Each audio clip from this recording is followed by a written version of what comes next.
ನಮಸ್ಕಾರ ಸ್ನೇಹಿತರೆ. ಪ್ರಖ್ಯಾತಿ, ದುಡ್ಡು, ಹೆಸರು ಎಲ್ಲ ಗಳಿಸಿದ್ದಂತ ಒಬ್ಬ ಸ್ಟಾರ್ ನಟ ದರ್ಶನ್ ಅವರು ಈಗ ಅರೆಸ್ಟ್ ಆಗಿದ್ದಾರೆ. ಅದು ಒಂದು ಕೊಲೆ ಕೇಸಿನಲ್ಲಿ. ಸ್ನೇಹಿತರೆ, ಇದು ಲಕ್ಷಾಂತರ ಹಾರ್ಡ್ ಕೋರ್ ಅಭಿಮಾನಿಗಳನ್ನು ಹೊಂದಿರತಕ್ಕಂಥ ದರ್ಶನ್ ಅವರಿಗೆ ಮತ್ತು ಕನ್ನಡ ಚಿತ್ರರಂಗಕ್ಕೆ ಒಂದು ಆಘಾತಕಾರಿ ಸುದ್ದಿ ಅಂದ್ರೂ ತಪ್ಪಾಗಲ್ಲ. ಕರ್ನಾಟಕದಲ್ಲಿ ಈ ನಟನಿಗಿದ್ದಂತ ಫ್ಯಾನ್ಸ್ ಫಾಲೋವರ್ಸ್ ಇನ್ಯಾರಿಗೂ ಇಲ್ಲ ಅಂತಾನೆ ಹೇಳ್ಬೋದು. ಆದ್ರೆ ಇವರ ದುರಾದೃಷ್ಟ ನೋಡಿ, ಈಗ ಕೊಲೆ ಕೇಸ್ನಲ್ಲಿ ಸಿಲುಕಿ ಹಾಕಿಕೊಂಡು ಜೈಲಿನಲ್ಲಿ ಮುದ್ದೆ ಮುರಿಯುವಂತ ಪರಿಸ್ಥಿತಿ ಬಂದಿದೆ. ಸ್ನೇಹಿತರೆ, ಇಲ್ಲಿ ಮೇಲ್ನೋಟಕ್ಕೆ ದರ್ಶನ್ಗೆ ವಿರುದ್ಧವಾಗಿರ್ತಕ್ಕಂತ ಸಾಕ್ಷ್ಯಾಧಾರಗಳೇ ಜಾಸ್ತಿ ಇದೆ. ಅವರು ಇದರಲ್ಲಿ ಭಾಗಿಯಾಗಿರ್ಬೋದು ಅಂತ ಮೇಲ್ನೋಟಕ್ಕೆ ಅನಿಸುತ್ತಿರುವುದರಿಂದ ಅರೆಸ್ಟ್ ಮಾಡಲಾಗಿದೆ ಅಂತ ಇವೆ ಪೊಲೀಸ್ ಮೂಲಗಳು. ನಿಜಕ್ಕೂ ಈ ಪ್ರಕರಣ ಏನು, ದರ್ಶನ್ ಅವರು ಯಾವ ಕೋಪದಿಂದ ಕೊಲೆ ಮಾಡಿದ್ರು, ಮಾಧ್ಯಮಗಳಲ್ಲಿ ಬರ್ತಾ ಇರ್ತಕ್ಕಂಥ ಸುದ್ದಿಗಳಲ್ಲಿ ನಿಜಕ್ಕೂ ನಿಜ ಇದೆಯಾ ಅಥವಾ ದರ್ಶನ್ ಅವರು ತಪ್ಪು ಮಾಡಿದ್ದಾರಾ? ಈ ಎಲ್ಲದರ ಬಗ್ಗೆ ಮಾಹಿತಿ ಕೊಡ್ತೀನಿ. ದಯಮಾಡಿ ನಮ್ಮ ಚಾನಲ್ ನ ಸಬ್ಸ್ಕ್ರೈಬ್ ಮಾಡಿ, ವಿಡಿಯೋನ ಲೈಕ್ ಮಾಡಿ, ಶೇರ್ ಮಾಡಿ. ಸ್ನೇಹಿತರೆ, ಈ ಸುದ್ದಿಯನ್ನು ಯಾಕೆ ಕೊಡ್ತಾ ಇದ್ದೀನಿ ಅಂದ್ರೆ, ಒಬ್ಬ ನಾಯಕ ನಟ ಅಂದ್ರೆ ಆತನನ್ನು ಆರಾಧಿಸುವವರು ಮತ್ತು ಆತನನ್ನು ಫಾಲೋ ಮಾಡುವ ವರ್ಗ ಇರುತ್ತೆ. ಅವರ ಜೀವನದಲ್ಲಿ ನಡೆಯೋ ಒಂದೊಂದು ನಡೆಯು ಅವರ ಅಭಿಮಾನಿ ಬಳಗದ ಮೇಲೆ ಎಫೆಕ್ಟ್ ಮಾಡುತ್ತೆ. ಹಾಗಾಗಿ ಅನಿವಾರ್ಯವಾಗಿ ಈ ಸುದ್ದಿಯನ್ನು ನಿಮ್ಮ ಮುಂದೆ ಇಡಬೇಕಾಗಿದೆ. ಇಂಥ ಪ್ರಮುಖ ಸ್ಥಾನದಲ್ಲಿರ್ತಕ್ಕಂಥ ನಟ ನಟಿಯರು ತಾವು ಒಳ್ಳೆಯ ಜೀವನವನ್ನು ನಡೆಸುವ ಮೂಲಕ ತಮ್ಮ ಅಭಿಮಾನಿಗಳಿಗೆ ಮೇಲ್ಪಂಕ್ತಿ ಹಾಕಬೇಕಾಗತ್ತೆ. ಕರ್ನಾಟಕ ಚಲನಚಿತ್ರ ಕಂಡಂತ ಶ್ರೇಷ್ಠರಲ್ಲಿ ಡಾಕ್ಟರ್ ರಾಜ್ಕುಮಾರ್ ಅವರಾಗಿರ್ಬೋದು, ವಿಷ್ಣುವರ್ಧನ್ ಅವರಾಗಿರ್ಬೋದು, ಶಂಕರ್ ನಾಗ್ ಅವರಾಗಿರ್ಬೋದು, ಅಂಬರೀಷ್ ಅವರಾಗಿರ್ಬೋದು, ಇವರೆಲ್ಲ ಉತ್ತಮವಾದ ನಡೆ ನುಡಿ ನಡವಳಿಕೆಗಳಿಂದ ಮೇಲ್ಪಂಕ್ತಿ ಹಾಕಿಕೊಟ್ಟಿದ್ದಾರೆ. ಇಂತಹ ನಟರ ಮಧ್ಯೆ ಈಗ ದರ್ಶನ್ ಅನ್ನುವ ದೊಡ್ಡ ನಟನ ಬಗ್ಗೆ ಮತ್ತೊಂದು ಆರೋಪ ಕೇಳಿ ಬಂದಿದೆ. ಅದು ಕೊಲೆ ಕೇಸ್ನಲ್ಲಿ ಅನ್ನೋದು ಬಹಳ ದುರಂತ. ಸ್ನೇಹಿತರೆ, ದರ್ಶನ್ ಅವರ ಫ್ಯಾನ್ ಫಾಲೋವರ್ಸ್ ಲಕ್ಷಗಳಲ್ಲಿದ್ದಾರೆ. ಕನ್ನಡ ಚಿತ್ರರಂಗದಲ್ಲಿ ಅತಿ ಹೆಚ್ಚು ಫ್ಯಾನ್ ಫಾಲೋವರ್ಸ್ ಹೊಂದಿರತಕ್ಕಂಥವ್ರು ಯಾರಾದ್ರೂ ಇದ್ರೆ ಅದು ನಟ ದರ್ಶನ್ ಅವರು, ಮತ್ತು ಅತಿ ಹೆಚ್ಚು ಯುವಕ ಅಥವಾ ಯುವತಿಯರ ಫ್ಯಾನ್ ಫಾಲೋವರ್ಸ್ ಇರೋದು ಇದೇ ನಟ ದರ್ಶನ್ ಅವರಿಗೆ. ಇಂತಹ ಜವಾಬ್ದಾರಿಯುತ ಸ್ಥಾನದಲ್ಲಿರ್ತಕ್ಕಂಥ ನಾಯಕ ನಟರಾದವರು ಬಹಳ ಜವಾಬ್ದಾರಿಯುತವಾದ ಜೀವನ ನಡೆಸಬೇಕಾಗುತ್ತೆ. ತಾವು ಇಡೋ ಪ್ರತಿಯೊಂದು ಹೆಜ್ಜೆಯನ್ನು ಸಹ ತಮ್ಮ ಅಭಿಮಾನಿಗಳು ಫಾಲೋ ಮಾಡ್ತಾ ಇರ್ತಾರೆ, ಅದನ್ನೇ ಅನುಸರಿಸ್ತಾರೆ. ಸ್ನೇಹಿತರೆ, ಈ ಹಿಂದೆ ಸಹ ದರ್ಶನ್ ಅವರು ಅನೇಕ ತಪ್ಪುಗಳನ್ನು ಮಾಡಿದ್ದಾರೆ. ಆ ಬಗ್ಗೆ ಮಾಧ್ಯಮಗಳಲ್ಲಿ ಪ್ರಚಾರ ಸಹ ಆಗಿತ್ತು. ಅವರ ಚಿತ್ರರಂಗದ ಕುರಿತಾದ ಸುದ್ದಿಯನ್ನು ಪ್ರಸಾರ ಮಾಡದಂತೆ ಮಾಧ್ಯಮಗಳು ಅವರ ಮೇಲೆ ನಿಷೇಧ ಹೇರಿದ್ವು. ಅದಕ್ಕೆಲ್ಲ ಕಾರಣ ಅವರ ವರ್ತನೆ ಸರಿ ಇಲ್ಲದೆ ಇರುವುದು. ಇನ್ನೇನು ದರ್ಶನ್ ಅವರು ಸರಿ ಹೋದ್ರು, ತಮ್ಮೆಲ್ಲ ತಪ್ಪುಗಳನ್ನು ತಿದ್ದಿಕೊಂಡ್ರು, ಚಿತ್ರರಂಗದತ್ತ ಸಂಪೂರ್ಣ ಗಮನ ಹರಿಸ್ತಾರೆ, ತಮ್ಮ ಅಭಿಮಾನಿಗಳಿಗೆ ಮತ್ತು ಅವರ ನಿರೀಕ್ಷೆಗೆ ತಕ್ಕಂತ ಚಿತ್ರಗಳನ್ನು ಕೊಡ್ತಾರೆ ಅನ್ನುವ ನಿರೀಕ್ಷೆಯಲ್ಲಿ ಅವರ ಅಭಿಮಾನಿಗಳು ಮತ್ತು ರಾಜ್ಯದ ಜನ ಇದ್ರು. ಆದರೆ ಮತ್ತೊಮ್ಮೆ ತಮ್ಮ ಹಳೆ ವರಸೆಯನ್ನು ತೋರಿಸುವುದರ ಮೂಲಕ ದರ್ಶನ್ ಅವರು ಅಪಕೀರ್ತಿಗೆ ಒಳಗಾಗಿದ್ದಾರೆ. ಮತ್ತೊಮ್ಮೆ ದರ್ಶನ್ ಅವರು ಅಂತಹ ಅಪರಾಧ ಪ್ರಕರಣದಲ್ಲಿ ಭಾಗಿಯಾಗಿದ್ದಾರೆ ಅನ್ನಲಾಗಿ ಅವರನ್ನು ಈಗ ಅರೆಸ್ಟ್ ಮಾಡಲಾಗಿದೆ.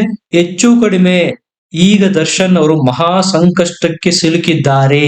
ಹಾಗಾದ್ರೆ ಏನೀ ಪ್ರಕರಣ ಅಂದ್ರೆ, ನಟಿ ಮತ್ತು ಮಾಡಲಾಗಿರ್ತಕ್ಕಂಥ ಪವಿತ್ರ ಗೌಡ ಮತ್ತು ದರ್ಶನ್ ಅವರು ಇಬ್ರು ಬಹಳ ಆಪ್ತರು.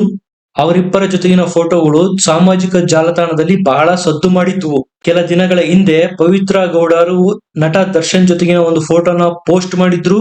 ನನ್ನ ಮತ್ತು ದರ್ಶನ್ ಅವರ ನಡುವಿನ 10 ವರ್ಷದ ರಿಲೇಶನ್ಶಿಪ್ಗೆ ಧನ್ಯವಾದ ಅನ್ನುವ ರೀತಿಯಲ್ಲಿ ಒಂದು ಪೋಸ್ಟ್ ಹಾಕಿದ್ರು ಇನ್ಸ್ಟಾಗ್ರಾಮ್ ನಲ್ಲಿ. ಇದು ಚಿತ್ರರಂಗದಲ್ಲಿ ಸಂಚಲನ ಉಂಟು ಮಾಡಿತ್ತು. ದರ್ಶನ್ ಮತ್ತು ಪವಿತ್ರ ಗೌಡರ ನಡುವೆ ಏನೋ ಸಂಬಂಧ ಇದೆ ಅನ್ನುವ ಮಾತುಗಳು ಎಲ್ಲ ಕಡೆ ಕೇಳಿ ಬಂದಿತ್ತು. ಇದರಿಂದ ಕೋಪೋದ್ರಿಕ್ತರಾಗಿದ್ದಂತಹ ದರ್ಶನ್ ಅವರ ಹೆಂಡತಿ ವಿಜಯಲಕ್ಷ್ಮಿ ಅವರು ಕೂಡ ಪವಿತ್ರ ಗೌಡರ ಮೇಲೆ ಕೆಂಡ ಕಾರಿದ್ರು. ಸ್ನೇಹಿತರೆ, ಈ ರೇಣುಕಾ ಸ್ವಾಮಿ ಅವರ ಹತ್ಯೆ ಪ್ರಕರಣ ತಳುಕು ಹಾಕಿಕೊಂಡಿರುವುದು ಸಹ ಇದೇ ಪವಿತ್ರ ಗೌಡರ ಸುತ್ತಮುತ್ತ. ಪ್ರಾಥಮಿಕ ತನಿಖೆಯಿಂದ ತಿಳಿದು ಬಂದಿರೋದೇನಪ್ಪಾ ಅಂದ್ರೆ, ರೇಣುಕಾ ಸ್ವಾಮಿ ಅನ್ನುವರು ಪವಿತ್ರ ಗೌಡ ಅವರ ಕುರಿತಾಗಿ ಅಶ್ಲೀಲವಾಗಿ ಕಮೆಂಟ್ ಮಾಡಿದ್ರು ಅನ್ನುವ ಕಾರಣಕ್ಕಾಗಿ ಗಲಾಟೆ ನಡೆದು ಅದು ಕೊಲೆಯಲ್ಲಿ ಈಗ ಅಂತ್ಯ ಆಗಿದೆ. ಸ್ನೇಹಿತರೆ, ಇದು ಪ್ರಾಥಮಿಕ ತನಿಖೆಯಿಂದ ಗೊತ್ತಾಗಿರ್ತಕ್ಕಂಥದ್ದಾದ್ರೆ ಇದರ ಆಳ ಇನ್ನೂ ಹೆಚ್ಚಿದೆ. ರೇಣುಕಾ ಸ್ವಾಮಿ ಅವರು ಚಿತ್ರದುರ್ಗದಲ್ಲಿ ವಾಸ ಇರ್ತಕ್ಕಂಥವ್ರು ಅಪೋಲೋ ಫಾರ್ಮಸಿಯಲ್ಲಿ ಕೆಲಸ ಮಾಡ್ತಾ ಇದ್ರು. ಆತ ಪವಿತ್ರ ಗೌಡಗೆ ಒಂದು ಅಶ್ಲೀಲ ಫೋಟೋವನ್ನ ಸೆಂಡ್ ಮಾಡಿದ್ದ. ತಾನು ಬೆತ್ತಲಾಗಿರ್ತಕ್ಕಂಥ ಫೋಟೋನ ಪವಿತ್ರ ಗೌಡರಿಗೆ ಸೆಂಡ್ ಮಾಡಿದ್ದ ಅನ್ನೋ ವಿಚಾರ ಈಗ ಬೆಳಕಿಗೆ ಬಂದಿದೆ. ಅಶ್ಲೀಲವಾಗಿ ಕಮೆಂಟ್ ಮಾಡ್ತಾ ಇದ್ದಾನೆ. ಅಶ್ಲೀಲ ಫೋಟೋಸ್ನ ಪವಿತ್ರ ಗೌಡರಿಗೆ ರೇಣುಕಾ ಸ್ವಾಮಿ ಕಳಿಸಿದ್ದಾನೆ ಅನ್ನುವ ಆರೋಪ ಆತನ ಮೇಲಿತ್ತು. ಈ ಅಶ್ಲೀಲ ಮೆಸೇಜ್ಗಳು ಮತ್ತು ಫೋಟೋದ ವಿಚಾರನ ಪವಿತ್ರ ಗೌಡರು ದರ್ಶನ್ ಅವರ ಗಮನಕ್ಕೆ ತರ್ತಾರೆ. ಆಗ ದರ್ಶನ್ ಅವರು ರೇಣುಕಾ ಸ್ವಾಮಿಯನ್ನು ಬೆಂಗಳೂರಿಗೆ ಕರೆಸಿಕೊಳ್ತಾರೆ. ದರ್ಶನ್ ಅವರ ಫ್ಯಾನ್ ಅಸೋಸಿಯೇಷನ್ ಅಧ್ಯಕ್ಷರಾಗಿರ್ತಕ್ಕಂಥ ರಾಘವೇಂದ್ರ ಅವರು ರೇಣುಕಾ ಸ್ವಾಮಿಯನ್ನು ಬೆಂಗಳೂರಿಗೆ ಕರೆತರ್ತಾರೆ. ಸ್ನೇಹಿತರೆ, ನಿಮ್ಗೆ ಇನ್ನೂ ಒಂದು ಆಶ್ಚರ್ಯಕರ ವಿಚಾರ ಏನಪ್ಪಾ ಅಂದ್ರೆ, ಈ ರಾಘವೇಂದ್ರ ಅನ್ನುವರೇನು ದರ್ಶನ್ ಫ್ಯಾನ್ ಅಸೋಸಿಯೇಷನ್ ಅಧ್ಯಕ್ಷರಾಗಿದ್ದಾರೆ, ಅದೇ ದರ್ಶನ್ ಫ್ಯಾನ್ ಅಸೋಸಿಯೇಷನ್ ನ ಅಂಡರ್ ಅಲ್ಲಿ ಮೆಂಬರ್ಶಿಪ್ ಪಡೆದಿರ್ತಾನೆ ರೇಣುಕಾ ಸ್ವಾಮಿ. ಅಂದ್ರೆ ರೇಣುಕಾ ಸ್ವಾಮಿ ಅವರು ಕೂಡ ದರ್ಶನ್ ಫ್ಯಾನ್ ಅಸೋಸಿಯೇಷನ್ ನ ಅಂದ್ರೆ ದರ್ಶನ್ ಅವರ ಅಭಿಮಾನಿ. ರೇಣುಕಾ ಸ್ವಾಮಿ ಅವರನ್ನ ಬೆಂಗಳೂರಿಗೆ ಕರೆತರಲಾಗುತ್ತೆ.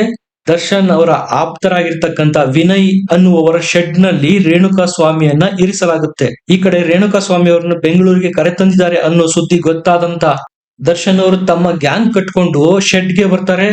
ಎಲ್ಲವೂ ಸಿನಿಮೀಯ ಸ್ಟೈಲ್ ನಲ್ಲೇ ನಡೆದು ಹೋಗುತ್ತೆ.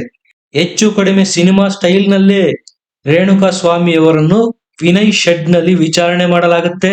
ಸಿನಿಮಾ ಸ್ಟೈಲ್ ನಲ್ಲೇ ರೇಣುಕಾ ಸ್ವಾಮಿಯ ಮೇಲೆ ಆವಾಜ್ ಹಾಕ್ತಾರೆ. ದರ್ಶನ್ ಸೇರಿದಂತೆ ಅವರ ಸಂಗಡಿಗರು ಪಾನಮತ್ತರಾಗಿದ್ರು ಅನ್ನೋದು ಪ್ರಾಥಮಿಕ ಮಾಹಿತಿ ತಿಳಿದು ಬರ್ತಾ ಇದೆ. ಆದ್ರೆ ಈ ಬಗ್ಗೆ ಇನ್ನೂ ಹೆಚ್ಚಿನದು ತನಿಖೆಯಿಂದ ತಿಳಿದು ಬರಬೇಕಾಗಿದೆ. ರೇಣುಕಾ ಸ್ವಾಮಿ ಮತ್ತು ದರ್ಶನ್ ಮಧ್ಯೆ ವಾಗ್ಯುದ್ಧ ನಡೆಯುತ್ತೆ, ಮಾತಿಗೆ ಮಾತು ಬೆಳೆಯುತ್ತೆ. ರೇಣುಕಾ ಸ್ವಾಮಿ ದರ್ಶನ್ರ ಕ್ಷಮೆ ಸಹ ಕೇಳ್ತಾರೆ, ಆದ್ರೆ ಅದನ್ನು ಅಲ್ಲಿಗೆ ನಿಲ್ಸೋದಿಲ್ಲ. ರೇಣುಕಾ ಸ್ವಾಮಿ ಮೇಲೆ ಮನಸೋ ಇಚ್ಛೆ ಹಲ್ಲೆ ಮಾಡಲಾಗುತ್ತೆ. ದರ್ಶನ್ ಅವರ ಸಂಗಡಿಗರು ರೇಣುಕಾ ಸ್ವಾಮಿಗೆ ರಾಡ್ ನಿಂದ ಹೊಡಿತಾರೆ. ಆಗ ರೇಣುಕಾ ಸ್ವಾಮಿ ಸ್ಥಳದಲ್ಲೇ ಮೃತಪಡ್ತಾರೆ. ಅವರ ಶವವನ್ನು ಕಾರ್ನಲ್ಲಿ ಎತ್ತಾಕೊಂಡು ಹೋಗ್ತಾರೆ. ಬೆಂಗಳೂರಿನಲ್ಲಿರ್ತಕ್ಕಂಥ ಸುಮನಹಳ್ಳಿ ಬ್ರಿಡ್ಜ್ ಬಳಿಯ ರಾಜಕಾಲುವೆನಲ್ಲಿ ಶವವನ್ನು ಎಸೆಯಲಾಗುತ್ತೆ. ಇದಕ್ಕೂ ನಮಗೂ ಸಂಬಂಧ ಇಲ್ಲವೇನೋ ಅನ್ನೋ ರೀತಿಯಲ್ಲಿ ದರ್ಶನ್ ಅವರು ಮೈಸೂರಲ್ಲಿ ಇರ್ತಾರೆ. ಒಬ್ಬ ಸೆಕ್ಯೂರಿಟಿ ಗಾರ್ಡ್ ನಿಂದ ರಾಜಕಾಲುವೆಯಲ್ಲಿ ಶವ ಇರೋದು ಗೊತ್ತಾಗುತ್ತೆ. ಆತ ಕಾಮಾಕ್ಷಿಪಾಳ್ಯ ಪೊಲೀಸ್ ಸ್ಟೇಷನ್ಗೆ ತಿಳಿಸ್ತಾನೆ. ಆಗ ಪೊಲೀಸರು ಸ್ಥಳಕ್ಕೆ ಭೇಟಿ ನೀಡ್ತಾರೆ. ಪ್ರಾಥಮಿಕವಾಗಿ ಇದನ್ನು ಅಪಹೃತ ಶವ ಅಂತೇಳಿ ಪ್ರಕರಣ ದಾಖಲಿಸಿಕೊಂಡು ಇನ್ವೆಸ್ಟಿಗೇಷನ್ ಶುರು ಮಾಡಿದಾಗ ಸಿಸಿಟಿವಿಗಳಲ್ಲಿ ಎಲ್ಲಿಂದ ಈ ಶವವನ್ನು ತೆಗೆದುಕೊಂಡು ಬರಲಾಯಿತು ಅನ್ನೋದನ್ನು ಪರಿಶೀಲನೆ ಮಾಡಿದಾಗ ಮೂಲ ಗೊತ್ತಾಗುತ್ತೆ.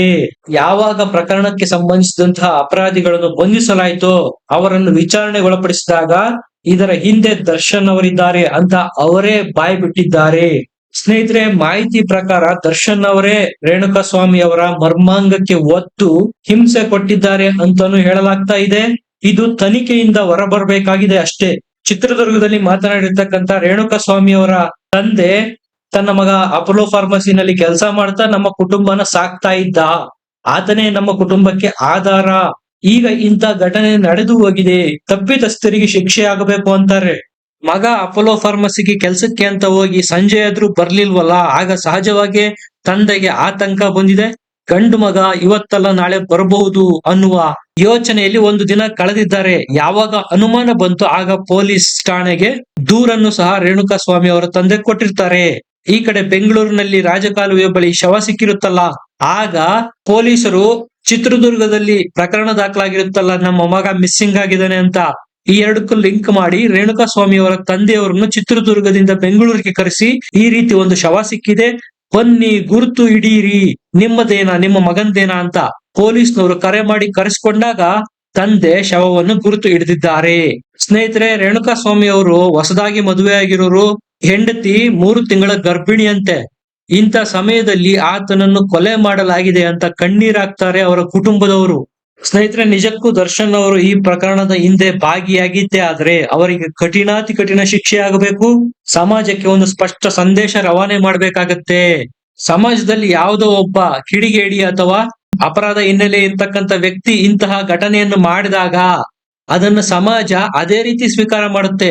ಯಾವಾಗ ಸಮಾಜದಲ್ಲಿ ತನ್ನದೇ ಆದ ಅಂತಸ್ತು, ಘನತೆ, ಗೌರವ, ಅಭಿಮಾನಿ ಬಳಗವನ್ನು ಹೊಂದಿರತಕ್ಕಂತ ದರ್ಶನ್ ಅವರಂತ ದೊಡ್ಡ ನಟ ಈ ರೀತಿಯ ಅಪರಾಧದಲ್ಲಿ ಭಾಗಿಯಾಗ್ತಾರೆ ಅಂದ್ರೆ ಯಾವುದೇ ಆರೋಗ್ಯಕರ ಸಮಾಜ ಇಂತಹ ಕುಕೃತ್ಯಗಳನ್ನು ಯಾರೇ ಮಾಡಿರ್ಲಿ ಒಪ್ಪೋದಿಲ್ಲ. ಅವರಿಗೆ ತಕ್ಕ ಶಿಕ್ಷೆಯನ್ನು ಕೊಡಲೇಬೇಕು. ಸ್ನೇಹಿತರೆ, ಇದರ ಬಗ್ಗೆ ನಿಮ್ಮ ಅನಿಸಿಕೆ ಅಭಿಪ್ರಾಯಗಳನ್ನು ಕಮೆಂಟ್ ನಲ್ಲಿ ಬರೆದು ತಿಳಿಸಿ. ವಿಡಿಯೋನ ಲೈಕ್ ಮಾಡಿ, ಶೇರ್ ಮಾಡಿ, ನಮ್ಮ ಚಾನೆಲ್ ನ ಸಬ್ಸ್ಕ್ರೈಬ್ ಮಾಡಿ. ಮತ್ತೆ ಸಿಗೋಣ. ನಮಸ್ಕಾರ.